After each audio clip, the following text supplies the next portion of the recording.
Welcome to Roxy's Pinoy Stories. Ako si Gladys. Kung may isang bagay na gusto kong malinaw agad, ito yon, Miss Roxy. Hindi ako nagising isang araw na gusto kong magkasala.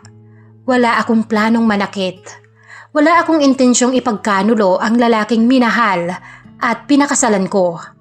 Pero minsan, kahit gaano ka pakabuti o katatag, may mga sitwasyong dudurog sa'yo hanggang sa hindi mo na makilala ang sarili mo. Si Romeo, ang asawa ko, ang una at tanging lalaking minahal ko. Isa siyang construction worker, simpleng tao, masipag, tahimik, pero may puso na kayang magsakripisyo. Hindi kami mayaman, wala kaming lupa, wala kaming ipon na malaki. Pero bago mangyari ang lahat, masasabi kong masaya naman kami, Miss Roxy. Masaya sa paraang hindi kailangan ng ingrandeng bakasyon o mamahaling gamit. Masaya dahil magkasama kami. Dahil tuwing gabi, kahit pagod siya, uuwi siyang may ngiti. Tuwing sahod, uunahin niya akong bilhan ng paborito kong ulam kahit kaya ko namang magtiis. Hanggang sa dumating ang gabing yon. Isang tawag, isang balitang hindi ko kailanman inisip na maririnig ko tungkol sa asawa ko. Naaksidente raw si Romeo. Nakamotor pa uwi galing sa trabaho at madulas ang kalsada. Isang iglap, isang maling timpla ng tadhana at bumagsak ang lahat ng pangarap namin. Napinsala ang kanyang paa. Hindi basta galos lang, hindi basta bali. Isa yung pinsalang unti-unting pumatay sa sigla niya bilang isang lalaki, bilang asawa at bilang haligi ng pamilya namin. Mula noon, nagbago ang lahat.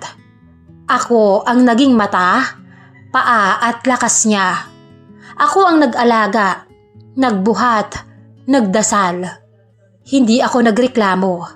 Kahit pagod, kahit takot, kahit hindi ko alam kung saan kami kukuha ng susunod na pera, ngumingiti pa rin ako sa harap niya. Pero sa gabi, kapag tulog na siya, doon ako nauupos, Miss Roxy. Doon ako umiiyak ng tahimik. Dahil mahal ko siya at dahil natatakot ako sa kinabukasan namin. Unti-unting naubos ang ipon. Unti-unting nabawasan ang pagkain namin sa mesa. Dumating sa punto na pinaghahatian na lang namin ng isang delata para lang may makain. At doon pumasok sa buhay namin ang taong hindi ko akalaing magiging dahilan ng pinakamabigat kong kasalanan. Si Bong, ang kumpare namin ni Romeo. Matagal na silang magkaibigan. Hindi kami close, pero kilala ko siya bilang taong nakakaangat-angat sa buhay. May negosyo, may sasakyan, may kakayahang tumulong. Nang mabalitaan niya ang aksidente, dumalaw siya sa bahay. Tahimik lang siya habang nakikinig. Hindi siya nagsasalita agad kapag nagsasalita pa ang kanyang kausap. Tinititigan niya ang kalagayan ni Romeo. Ang paa, ang pilit ng ngiti, ang pagiging helpless ng asawa ko. Bago siya umalis ay may inabot siyang sobre. Ayaw sanang tanggapin ni Romeo pero ako ang pumilit dahil kailangan namin yun. Panggamot mo lang pare, lalo mo pang tatagan ang loob mo. Sambit pa niya. Mula noon, madalas na siyang dumalaw. Minsan may dalang gamot, bigas, minsan naman simpleng kamusta. At sa bawat balik niya, mas lalo kong nararamdaman kung gaano kami kaliit, kahina at kaasa sa tulong ng iba. Isang araw ay kinausap niya ako ng kami lang. Gladys, pare, sabi niya, maingat ang kanyang boses. Alam kong nahihirapan kayo. At ayoko pang dumagdag sa bigat ng sitwasyon niyo yung pang-araw-araw na pangkain niyo. Kung gusto mo, may pwede akong i-offer na trabaho para sa'yo. Nabuhayan ako, Miss Roxy. Trabaho, kita, isang bagong pag-asa. At dahil sa isiping wala na kaming ipon at panggastos sa mga gamutan ng aking asawa, tinanggap ko yon agad-agad. Doon nagsimula ang lahat, Miss Roxy. Hindi ko alam noon na ang simpleng desisyong yon ang magbubukas ng pinto sa kasalanang babago sa aming tatlo magpakailanman. Hindi ko agad binanggit kay Romeo na tinanggap ko ang alok ni Bong. Hindi dahil may masama na agad akong iniisip, kundi dahil nahihiya ako. Pakiramdam ko bilang asawa, dapat ako ang sandalan niya. Pero ang totoo, ako rin ay nangihina. Ako rin ay nauubos na. Nang sa wakas ay nasabi ko sa kanya, tumahimik lang siya. Tumango at wala siyang sinabi, kundi, "Salamat mahal. Kahit papano, may pumapasok na." Doon ko unang nakita ang lungkot sa mga mata niya. Hindi galit, hindi selos, kundi hiwa ng pagiging inutil sa sarili niyang paningin. Mas masakit pa yon kesa sigawan. Nagsimula akong pumasok sa maliit na opisina ni Paring Bong. Hindi ang grande, isang simpleng lugar lang na may mesa, upuan at ilang papeles. Ang trabaho ko, mag-ayos ng dokumento, magtimpla ng kape at minsang paglilinis. Walang kahirap-hirap, pero sapat ang bayad para makabili ng gamot at pangkain. Sa umpisa, malinaw sa isip ko na trabaho lang to. Pero may mga bagay na hindi mo mapipigilan kapag araw-araw mong kaharap ang isang tao. Si Bong ay iba sa mga lalaking nakilala ko. Hindi siya maingay. Hindi siya palabiro sa bastos na paraan. Hindi siya mapilit. Tahimik siyang tumulong at umintindi. Kapag napapansin niyang tahimik ako, hindi niya tinatanong agad. Hahayaan niya muna akong huminga. Sa sitwasyon namin, hindi ko na dapat mapansin ang panglabas niyang itsura. Ngunit sa totoo lang, Miss Roxy, bukod sa kanyang ugali, ay may itsurang kaaya-aya si Paring Bong. Moreno lamang ito, ngunit ang katawan niya ay malaki at halatang galing din muna sa hirap bago nakaangat. Doon ako natutong magsalita. Naikwento ko sa kanya ang pagod ko, ang takot, ang pangamba na baka hindi na gumaling ang aking asawa, na baka habang buhay ko ng alagaan ang isang lalaking mahal ko, pero unti-unti ring nawawala sa sarili. Hindi niya ako hinusgahan doon. Hindi niya sinabi kung tama ba o mali ang nararamdaman ko. Normal lang na mapagod, Mare. Sabi niya minsan, hindi ka magiging masamang asawa dahil doon. At sa simpleng salitang yun, may kung anong nagpabuhay sa loob ko. Maraming salamat, Bong. Malaking tulong yung nagagawa mo sa amin. Wika ko sa kanya. Walang anuman. Sabay tapik niya sa balikat ko. Sa bahay naman namin, pilit kong ibinabalik ang dati. Pilit kong ipinaparamdam kay Romeo na siya pa rin ang mundo ko. Pero mahirap, Miss Roxy. Hindi dahil hindi ko na siya mahal, kundi dahil araw-araw kong nakikita ang sakit niya. Ang pagkadismaya niya sa sarili. May mga gabing gising siya nakatitig lang sa kisame. Kapag tinatanong ko kung okay lang ba siya, sasagot siya ng oo. Pero ramdam kong hindi talaga. Unti-unti, naging katahimikan ang pagitan namin. Samantalang sa opisina naman ni Bong, doon ko na ilalabas ang lahat ng hindi ko masabi sa bahay. Isang araw, "Kumain ka na ba, Gladys?" Tanong nito. Huwag kang masyadong magpapalipas ng gutom. Simpleng tanong, pero nakakatunaw ng puso. Matagal nang walang nagtatanong noon sa akin. Palagi akong huli. Ako ang huling nag-aalaga sa sarili. Maliit na bagay, pero doon ako unang nakaramdam ng kakaibang init. Pinagsabihan ko ang sarili ko. Kumpare siya ng asawa mo. May asawa ka. May utang na loob ka lang. Yun ang paulit-ulit na sinisigaw ng utak ko. Pero hindi ganun kadali ang damdamin. Miss Roxy, dumating ang punto na mas tumatagal ako sa opisina kaysa sa bahay. Hindi dahil tinatamad akong umuwi, kundi dahil mas tahimik ang isip ko roon. Walang tunog ng ungol ng sakit. Walang tingin ng lalaking pakiramdam ay pabigat na. Isang gabi, pauwi na ako nang tanungin ako ni Romeo. Madalas ka na yatang late, mahal. Kinabahan ako, pero ngumiti lang ako sa kanya. Marami lang ginagawa. Sagot ko sa kanya. Tumango siya. Pero doon ko unang naramdaman ang bigat ng tingin niya. Parang may gusto siyang itanong, pero pinipigilan niya ang sarili. At hindi ko alam kung alin ang mas masakit, ang magsabi ng totoo o ang hayaan siyang maghinalang mag-isa. Habang lumilipas ang mga araw, mas nagiging komportable kami ni Bong sa isa't isa. Hindi kami sweet, walang hawakan, walang kahit na anong pisikal. Pero may mga sandaling magtatagpo ang mga tingin namin ng mas matagal. At sa bawat pagkakataong ganon, mabilis kong iniiwas ang mga mata ko. Hanggang isang hapon, nang ako'y pauwi na, biglang bumuhos ang ulan na para bang gustong linisin ang lahat. Wala nang ibang tao sa opisina maliban sa akin at kay Bong. Malamig at pagod na pagod ako noon, pisikal at emosyonal. Napansin iyon ni paring Bong. Gladys, sabi niya, pwede ka namang magpahinga muna. Halatang halata na sa iyong mukha yung pagod, yung pag-iisip ng sobra. Mahabang wika niya.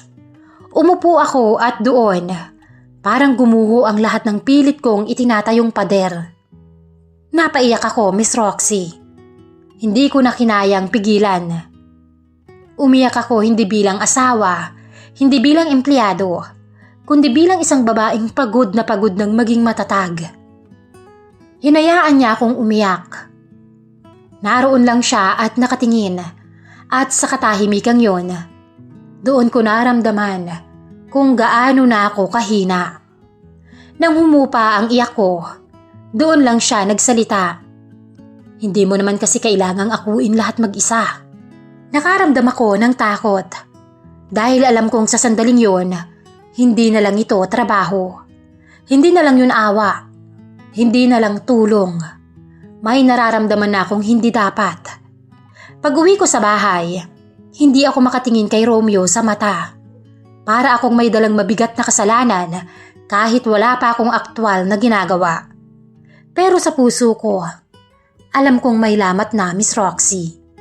At ang mas masakit, ramdam ko ring nararamdaman na yon ng aking asawa kahit wala siyang sinasabi. May mga gabi na magkatabi kaming natutulog ni Romeo. Pero pakiramdam ko, magkalayo na kami ng mundo. Nakatingin siya sa kisame, ako naman ay sa dilim. Pareho kaming gising, parehong tahimik. Habang unti-unti naming alam na may nagbabago. Pareho rin naming pinipiling huwag banggitin at maglabas ng saloobin. Minsan, nahuli ko siyang pinagmamasdan ako habang nagbibihis papasok sa trabaho. Hindi iyon tingin ng selos at hindi rin galit. Isa yung tingin ng lalaking natatakot na mawala ang huling bagay na meron siya. Pagod ka na ba, Gladys? Tanong niya minsan. Napatingin ako sa kanya. Medyo. Alanganing sagot ko. Pwede ka namang hindi pumasok kung gusto mo. Ngumiti ako sa kanya ng pilit. Pero sa loob ko, mas lalo akong nasaktan. Dahil alam naming dalawa na kailangan kong pumasok. Na ang bawat araw na wala akong kita ay katumbas ng kulang na gamot, kulang na pagkain, at kulang na pag-asa. Sa kabilang banda, sa opisina naman ni Bong, mas naging madalas ang katahimikan naming dalawa. Hindi na puro kwento, minsan sapat na ang presensya. Isang tasa ng kape, isang tanong kung okay lang ba ako, at isang sandaling pahinga mula sa bigat ng mundo.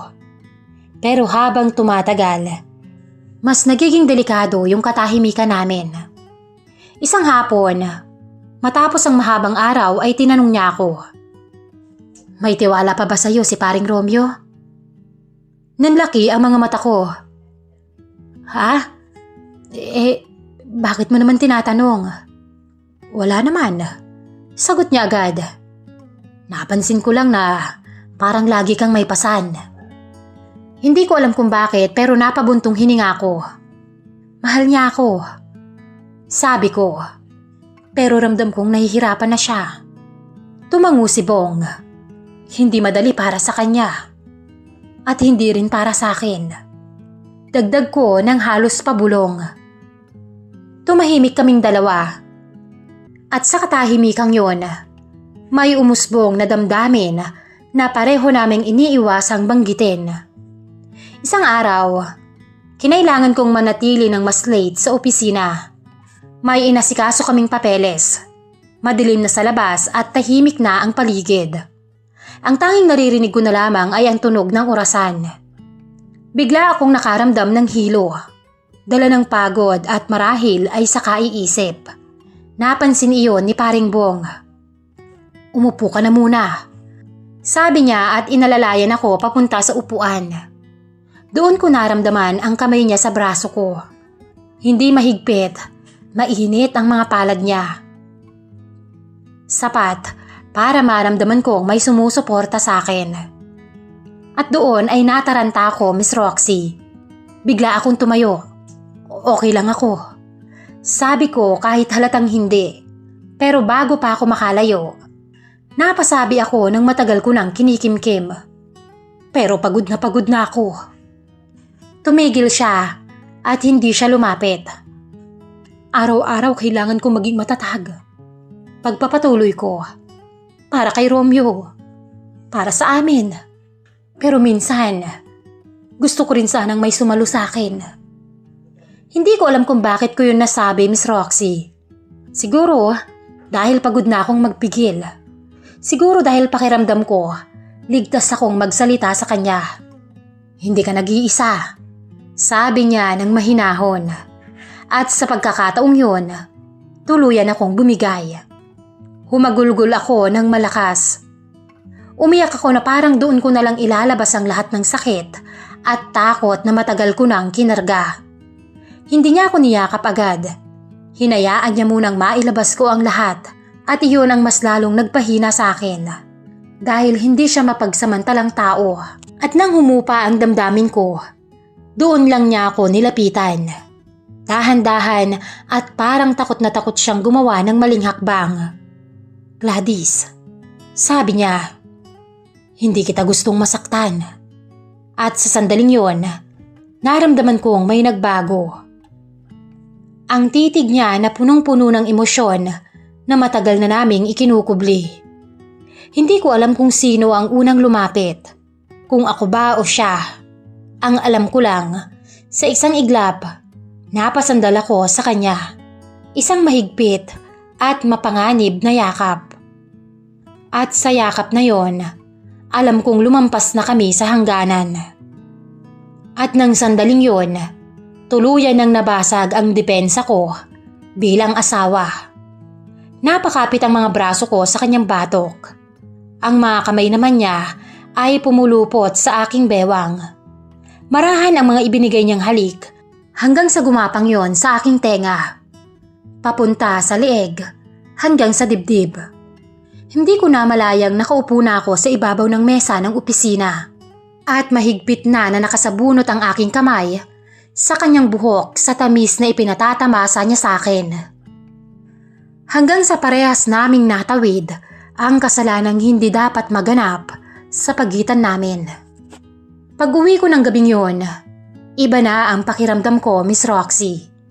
Para akong may dalang lihim na mabigat sa dibdib. Hindi ako nakatulog. Hindi ako mapakali. At si Romeo, ramdam niya yon. May gusto ka bang sabihin? Tanong niya bigla habang magkatabi kami sa kama. Nanlamig ako. Wala naman. Sagot ko agad. Tumahimik siya sandali. Tapos mahina niyang sinabi. Kung may problema, pwede mo naman akong kausapin. Doon ako muntik nang umamin. Pero natakot ako, Miss Roxy. Natakot akong tuluyang masira ang lahat. Kaya pinili kong manahimik. Kinabukasan, bumalik pa rin ako sa opisina ni Paring Bong. Pareho kaming tahimik. Parehas na iwas ang tingin sa isa't isa.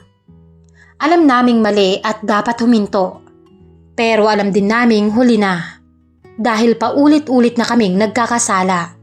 Sa puso, sa isip, at sa tiwala ng lalaking parehong mahal namin sa magkaibang paraan. At ang mas mahirap at masakit, nararamdaman kong alam na ng aking asawa. Hindi ko na mabilang kung ilang gabi akong gising. Nakatingin sa kisame habang katabi ko ang aking asawa. At sa bawat paghinga niya, pakiramdam ko may tinutusok sa dibdib ko. Hindi dahil may ginawa akong hayagang mali, kundi dahil alam kong malapit na at hindi ko na kayang pigilan. Hindi na ako makatingin sa kanya ng diretso tulad ng dati. May halo ng pag-iingat ang mga galaw ko, pero parang bawat kilos ko, bawat pag-uwi ko, binabasa niya. Isang gabi, habang kumakain kami ng hapunan, bigla niyang binitawan ang kutsara. "Gladys," sabi niya. Napatingin ako sa kanya. May itatanong ako. Dugtong niya ng diretso ang tingin. At gusto kong totoo ang sagot mo. Nanlamig ang mga kamay ko bago pa man niya ituloy. "May namamagitan ba sa inyo ni Paring Bong?" Parang huminto ang mundo ko. Hindi ako makapagsalita. Hindi dahil wala akong sagot, kundi dahil lahat ng posibleng sagot ay may kapalit na sakit. Tumulo ang mga luha ko bago pa man ako makapagsalita. Doon pa lang ay alam niya na. Hindi siya sumigaw, hindi niya sinuntok ang mesa at hindi niya ako minura. Ngunit mas masakit roon ang ginawa niya. Ang manahimik siya. Parang unti-unting may namatay sa loob niya. "Gaano na katagal?" Tanong niya ng garalgal ang boses. "Hindi ko sinasadya." Sagot ko nang umiiyak. "Hindi ko pinlano. Hindi ko ginusto." Itinaas niya ang kamay niya, senyales na tumigil ako. "Hindi ko tinatanong kung sinasadya mo. Gusto ko lang malaman kung gaano na katagal kitang nararamdamang nawawala." Doon ako tuluyang bumigay, Miss Roxy. Inamin ko ang lahat. Ang trabaho, ang pagod, ang pakiramdam na may nakikinig sa akin. Ang yakap, ang emosyon. Wala akong tinira. Wala akong pinalampas. Tahimik siyang nakinig. Hindi niya ako ininterrupt. Para siyang taong gustong intindihin ang isang sugat kahit alam niyang hindi na ito maghihilom. Matagal bago siya nagsalita. "Alam mo, ramdam ko na," sabi niya. Napatingin ako sa kanya. Bilang lalaki, ramdam ko kung kailan hindi na ako sapat. Dugtong niya. Mas masakit yun kaysa anumang galit. Sinabi niya na alam niyang wala na siyang naibibigay. Pera, lakas, kumpiyansa. Na sa tuwing aalis ako para magtrabaho, pakiramdam niya ay unti-unti akong inaagaw ng sitwasyon. "Hindi kita sinisisi, Gladys.